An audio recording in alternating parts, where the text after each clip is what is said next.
பிரபல இயக்குனர் சங்கர் அவர்களின் சொத்துக்களை அமலாக்கத்துறை முடக்கி இருக்கக்கூடிய விஷயம் தமிழ் சினிமாவில் இப்போ பரபரப்பை ஏற்படுத்தி இருக்கு. 2010ஆம் ஆண்டு சங்கர் இயக்கத்தில் ரஜினி, ஐஸ்வர்யா ராய் உள்ளிட்டோரோட நடிப்பில் சன் பிக்சர்ஸ் தயாரிப்பில் பிரம்மாண்ட பொருட்செலவில் வெளியாகி அதிக வசூலியும் குவித்து ஒரு மிகப்பெரிய ஹிட் அடித்த திரைப்படம் தான் எந்திரன். இந்த எந்திரன் திரைப்படத்தின் கதை காப்புரிமை தொடர்பான வழக்கில் இயக்குனர் சங்கரின் சொத்துக்கள் தற்போது அமலாக்கத்துறையால் முடக்கப்பட்டிருப்பதாக கூறப்படுது.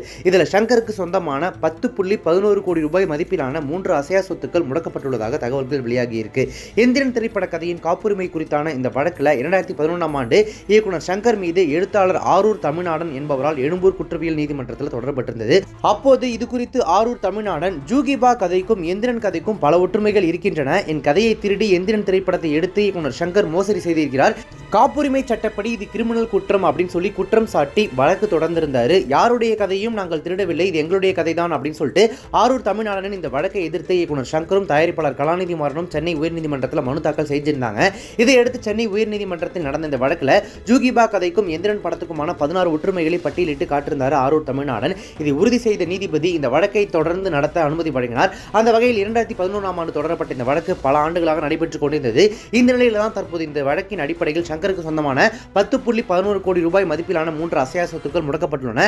தற்போது சங்கரின் சொத்துக்கள் முடக்கப்பட்ட தகவல்கள் மட்டுமே அதிகாரப்பூர்வமாக தெரிவிக்கப்பட்டிருக்கிறது. இது தொடர்பான விரிவான தகவல்களை அமலாக்கத்துறை தீவிர விசாரணைக்கு பிறகு வெளியிடும் அப்படின்னு சொல்லிட்டு எதிர்பார்க்கப்படுது.